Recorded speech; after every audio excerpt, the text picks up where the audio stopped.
I was making Sunday breakfast when my phone rang. It was my sister Jessica calling to tell me that our entire family had planned a trip to Florida. A 7-day getaway they had organized 3 months ago. The kicker, I was not invited because there was not enough room, but she was wondering if I could watch all 5 of my nieces and nephews while they enjoyed the sun. I felt my heart sink but forced a smile in my voice. If you have ever been treated like the free family babysitter, drop a comment letting me know where you are watching from, and hit that subscribe button if you want more stories about setting boundaries with family. Sunday mornings were usually peaceful in my apartment. I enjoyed making a big breakfast, reading the newspaper, and planning my week ahead. That particular Sunday had started like any other until Jessica called with her bombshell announcement. I am 34 years old, work as a project manager at a software company in Boston, and have built a stable life for myself. In our family of 4 siblings, I am the oldest, followed by Jessica, who is 32, Brian, who is 30, and Amanda, who is 28. We all live within a 20-mile radius of each other and our parents, which made family gatherings convenient, but also meant I was always on call for emergencies. My siblings all married young and started families immediately. Jessica has 2 children, Emma, who is 7, and Tyler, who is 4. Brian has 1 son, Jackson, who just turned 6. Amanda, the youngest, has twin girls, Sophia and Lily, both 3 years old. I adore all my nieces and nephews, and they seem to enjoy spending time with their Aunt Natalia too. Growing up, I always took the role of caretaker seriously. When our parents worked late, I would make dinner and help with homework. This pattern continued into adulthood. When Jessica needed money for a down payment on her house, I loaned her $6,000. When Brian lost his job 2 years ago, I covered his rent for 3 months. When Amanda struggled with postpartum depression, I stayed at her house for 2 weeks to help with the twins. Beyond financial help, I became the designated family babysitter. Every other weekend, at least one of my siblings would drop off their children at my apartment. I would take them to parks, museums, and movies. I organized birthday parties, bought thoughtful gifts, and even started college funds for each child. My apartment had a dedicated toy corner and children-sized furniture. I genuinely loved spending time with the kids, but sometimes wondered if my siblings appreciated my efforts. Deep down, I hoped that my generosity would be reciprocated. I dreamed of family vacations where we would all contribute equally and enjoy each other's company. I imagined holiday gatherings where everyone pitched in for cooking and cleaning. I expected that my siblings would express gratitude for my help and perhaps offer their assistance when I needed it. The reality was quite different. Calls from my siblings usually started with small talk but quickly turned into requests for babysitting or loans. Invitations to dinner would be canceled last minute because one of the children got sick or their spouse had to work. I made excuses for them, telling myself they were busy with their young families and did not have the same flexibility I did as a single person without children. Still, there were moments when I felt undervalued, like when I spent $300 and an entire day preparing for Jackson's 6th birthday, only to have Brian and his wife leave early because they got tickets to a concert. Or when Jessica asked me to dog sit for a week, then complained that I had not also cleaned her gutters while she was away. Despite these small disappointments, I continued to show up for my family. I believed that family meant supporting each other unconditionally, even when it felt unbalanced. That Sunday morning phone call, however, would test that belief to its breaking point. Jessica's voice had that fake, cheerful tone that immediately put me on edge. She started by asking about my weekend plans, then casually mentioned that she, Brian, Amanda, and our parents were all going to Florida for a week. They had rented a beachfront property for $3,000, splitting the cost between them. I felt a sting of exclusion. This was the first I was hearing about any vacation plans. When I asked why I had not been included, Jessica hesitated before saying, "The house only has 5 bedrooms and we needed one for each family." Before I could process this explanation, she continued, "Actually, that is why I am calling. We were hoping you could watch the kids while we are gone. All of us really need this break, and you know how expensive childcare is these days." I almost laughed, thinking it was a joke. They were asking me to watch 5 children ranging from ages 3 to 7 for an entire week. While they enjoyed a beach vacation I had not been invited to, but the kids love staying with you, Jessica pressed. When I did not immediately agree. And it is not like you have children of your own to worry about. You always say how much you enjoy spending time with them. I felt manipulated by her words. Yes, I loved my nieces and nephews, but watching all 5 of them for 7 days straight while working full-time seemed impossible. Plus, there was the principle of the matter. They had planned this vacation months ago without including me, and now expected me to enable their trip by providing free childcare. The conversation continued with Jessica laying on the guilt. This is the first real vacation any of us have had since having kids. Mom and Dad are so excited to have all their children together. She conveniently ignored that I would not be part of this family gathering. After 20 minutes of pressure, I reluctantly agreed. I would need to rearrange my work schedule, cancel my dinner plans with friends, and postpone the small weekend trip I had planned for myself. But I told myself it was just 1 week, and afterward I would have a serious conversation with my family about how they had made me feel. 2 days later, all 3 siblings arrived at my apartment with their children and minimal supplies. Jessica brought a small duffel bag for her 2 children that barely contained 3 days' worth of clothes. Brian forgot his son allergy medication. Amanda provided no information about her twins' toilet training progress. As they rushed to leave for their flight, Jessica handed me a $100 bill. "For pizza and stuff," she said casually. "We will text you when we land." I stood in my living room surrounded by 5 confused children and inadequate supplies, wondering what I had gotten myself into. The first day was pure chaos. Emma missed her parents and kept asking when they were coming back. Tyler had a meltdown when he could not find his favorite stuffed dinosaur. Jackson refused to eat anything I prepared because it was not cut the way his mother did it. The twins took turns crying and needed constant attention. By evening, I discovered that Jackson had dietary restrictions Jessica had never mentioned. He needed gluten-free food, which I did not have. Lily developed a fever and I had no children medicine in the house. I ended up spending over $200 at the pharmacy and grocery store, stocking up on essentials the parents should have provided. I texted Jessica about Jackson diet and Lily fever but received only a brief response. "Give him rice and chicken. Lily just needs extra cuddles." The next day, my siblings began posting photos on social media. There they were, lounging on the beach, drinks in hand with captions like, "Finally relaxing" and "Best vacation ever." Not one of them called to check how their children were doing. When I sent updates about the kids, my messages were read but rarely answered. By the evening of the second day, Lily fever had worsened. I called Jessica multiple times before she finally answered, sounding annoyed. "We are trying to relax here," she said. "I am sure you can handle a little fever. Just give her some water and put her to bed early." When I insisted that Lily might need to see a doctor, Jessica sighed dramatically and said she would call me back. Instead, Brian called 30 minutes later, his voice tight with anger. "You are ruining our vacation with all these problems," he snapped. "We trusted you to handle things. If you cannot manage, maybe you should have said so before we left." I was stunned into silence.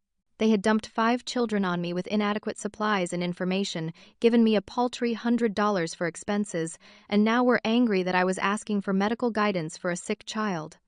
That night, after finally getting all the children to sleep, I sat on my kitchen floor and cried. I felt used, unappreciated, and trapped.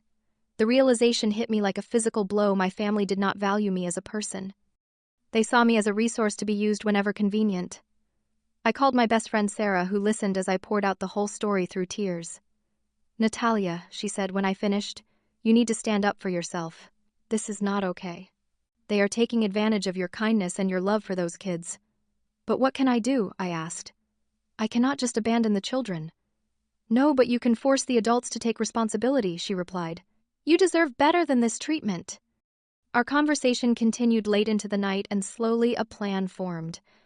It was drastic, perhaps even a bit petty, but it felt like the only way to shock my family into seeing how unfairly they had treated me. At 10 that night, I called my parents at their Florida rental. My mother answered, sounding relaxed and happy.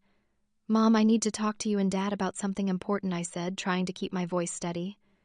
"Can it wait until tomorrow, dear? We are just about to go for a moonlight walk on the beach." "No, Mom, it cannot wait. I have tried multiple times to reach Jessica about Lily fever, and no one is taking it seriously. I also wanted to let you know that I have an unexpected work emergency tomorrow. I will not be able to watch the kids after 7 a.m. There was a long silence then, an explosion of words. My mother could not believe what she was hearing. How could I possibly think of leaving the children? What kind of emergency could be more important than family? Did I not understand that everyone deserved this vacation? I listened calmly, then said, "I understand everyone deserves a vacation. That is why I am taking one too." I have helped this family countless times without complaint. I have given money, time, and love without expecting anything in return. But being excluded from a family vacation and then expected to provide free childcare crosses a line. My father got on the phone next, his voice stern in the way that used to frighten me as a child. Natalia, you made a commitment. You cannot back out now. We raised you better than this. Yes, you raised me to believe family helps family, I replied. But that should work both ways. When was the last time any of you helped me with anything? The call devolved from there. My parents called me selfish and immature. They threatened to tell my siblings about my betrayal. I ended the call by saying I was sorry they felt that way, but my decision was final. Within minutes, my phone exploded with texts and calls from Jessica, Brian, and Amanda. Each message was more accusatory than the last. Jessica called me heartless. Brian said I would never see Jackson again if I went through with this. Amanda simply texted, I always knew you were jealous of us having families when you do not. The last message hurt the most as it revealed what they really thought of me. In their eyes, I was just a lonely spinster envious of their perfect lives with nothing better to do than serve their needs. Instead of responding to their attacks, I focused on my plan. I called my neighbor Helen, a kind-hearted retired teacher in her 70s who lived across the hall. She adored the children from their previous visits and had often commented that she missed having little ones around. Helen, I have a huge favor to ask. I explained the situation, expecting her to refuse such an imposition. To my surprise, she chuckled. Sounds like those youngsters need a lesson in respect. Bring the children over at 5 a.m. I will watch them until 4 p.m., when their parents can get home. And do not worry about rushing back, take as much time as you need. With Helen's agreement secured, I spent the night preparing. I packed all the children clothes and toys. I wrote detailed notes about each child's schedule preferences and needs. I prepared breakfast and lunch meals for Helen to serve. I booked a flight to Fort Myers, Florida, departing at 7:30 a.m. and arriving at 10:45 a.m. I also reserved a rental car. At 5 a.m., I woke the children gently, got them dressed, and walked them across the hall to Helen's apartment. The twins were still half asleep and did not question the change. Emma, the oldest, looked confused but brightened when Helen showed her a collection of vintage dolls. The boys were excited about Helen's promise of pancakes shaped like dinosaurs. I left a detailed note for my siblings, explaining that the children were safe with Helen, who had my full trust and their contact information. I noted that Helen would watch them until 4 p.m., by which time they should be back from Florida to resume their parental responsibilities. By 7 a.m., I was at the airport. By 11 a.m., by day m.m., I was driving my rental car toward the beach house address I had seen on their social media posts. I felt nervous but resolute. This confrontation was long overdue. I arrived at the beachfront property around noon. From the parking lot, I could see my family on the beach. My parents were under an umbrella. Jessica and her husband were playing volleyball. Brian was building a sandcastle with Amanda and her husband. They all looked happy, carefree, and completely unbothered by the fact that their children were thousands of miles away. I took a deep breath and walked across the hot sand toward them. Jessica saw me first. Her smile froze, then disappeared. One by one, they all turned to stare as I approached, their expressions moving from shock to confusion to anger. "Hello, family," I said cheerfully. "Beautiful day for the beach, is not it?" "What are you doing here?" Jessica demanded. "Where are the children?" "The children are with Helen, my neighbor. She will take good care of them until you get home at 4 p.m. today." Amanda stepped forward, her face pale. "What do you mean, until we get home?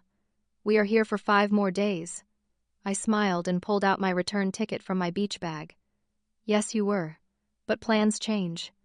Mine changed when you all decided I was good enough to watch your children but not good enough to include in your vacation. Your plans are changing now because you need to be responsible parents and go home to your children." My father turned purple with rage. "You abandoned those children with a stranger. How dare you? We are calling the police." "Helen is not a stranger to the children," I replied calmly. "She is a retired elementary school teacher who has watched them many times when you have visited me. And I left detailed instructions, emergency contacts, and everything they need, unlike what you did when you dumped them with me." Jessica was already on her phone, presumably trying to call Helen. My brother-in-law was looking up flights. Amanda was crying. Brian was shouting about betrayal and family loyalty. I watched the chaos I had created with a strange sense of detachment. For years, I had prioritized their needs above my own. I had given and given without complaint. All it took was one act of standing up for myself to reveal how little they actually respected me. Jessica looked up from her phone, panicked. Helen is not answering. I am calling the police to do a welfare check. I shrugged. Helen mentioned she might turn her phone off to focus on the children. I am sure they are having a wonderful time baking cookies and playing games. Meanwhile, I have a reservation for a sunset dolphin cruise this evening. I think I will go check into my hotel now and get ready. As I turned to leave, my mother grabbed my arm. Natalia, you cannot do this to us. To the children. I looked at her sadly. I am not doing anything to the children. They are safe and cared for. I am simply showing you what it feels like to have your plans disrupted without your consent. You all made decisions that affected my life without consulting me. Now you know how that feels. The next few hours were a blur of frantic activity. My siblings booked the first flights they could find back to Boston, which would get them home around 4 p.m. My parents decided to stay behind to pack up everyone's belongings and deal with the rental property. Jessica, in her panic, called Child Protective Services to report that I had abandoned her children. It was an extreme overreaction that would come back to haunt her. I checked into a lovely beachfront hotel and turned off my phone. For the first time in years, I put myself first. I went for a swim in the ocean, had a cocktail by the pool, and booked a massage at the hotel spa. The weight of constant family obligation began to lift from my shoulders. When I turned my phone back on that evening, I had dozens of missed calls and messages. The most recent was from Jessica, timestamped at 4:30 p.m. CPS came to check on the kids. Helen showed them your note and all the preparations you made. They said there was no case to investigate since the children were adequately supervised. We are all home now. We need to talk when you get back. I did not respond. Instead, I extended my hotel reservation for the full 5 days my family had originally planned to stay. I explored the beaches, went on boat tours, visited local attractions, and ate at restaurants I had researched. I took selfies at each location and saved them not for social media but as reminders that I was capable of enjoying life on my own terms. When I returned to Boston, I maintained my distance from my family. I did not answer their calls or respond to their messages. I needed time to process everything and decide how I wanted to move forward. 3 months of silence gave me the space to reflect on our family dynamics and my role in enabling their behavior. I joined a support group for people struggling with boundary issues in families. I made new friends who valued my time and reciprocated my efforts. I focused on advancing my career and pursuing interests I had neglected while catering to my siblings' needs. Eventually, my parents reached out with a genuine apology. They admitted they had taken my generosity for granted and failed to include me as an equal member of the family. My mother cried when she confessed that she had never considered how it might feel to be the only sibling left out of family plans. Jessica was the next to make amends. She brought Emma and Tyler to my apartment building but waited in the lobby until I agreed to see them. She acknowledged that calling CPS had been a terrible overreaction born of panic and guilt. She also admitted that they had deliberately excluded me from the vacation because they wanted to avoid paying for an extra room, assuming I would be available to watch the children. Brian apologized for threatening to keep Jackson away from me. He recognized how much his son loved spending time with me and how wrong it had been to use that relationship as leverage. Amanda took the longest to come around. Her comment about my jealousy had cut deepest, revealing her true perception of me. When she finally reached out, she confessed that she had projected her own insecurities onto me. She envied my freedom and career success and had convinced herself I must envy her family life to make herself feel better. I forgave them all eventually, but not without establishing clear boundaries. I would still spend time with my nieces and nephews, but on a scheduled basis. I would no longer be available for last-minute babysitting. If they needed extended childcare, they would need to pay me the same rate they would pay any professional sitter. Most importantly, I made it clear that I expected to be included in family events and treated with the same respect they showed each other. My time, money, and emotional labor were valuable, not resources to be exploited.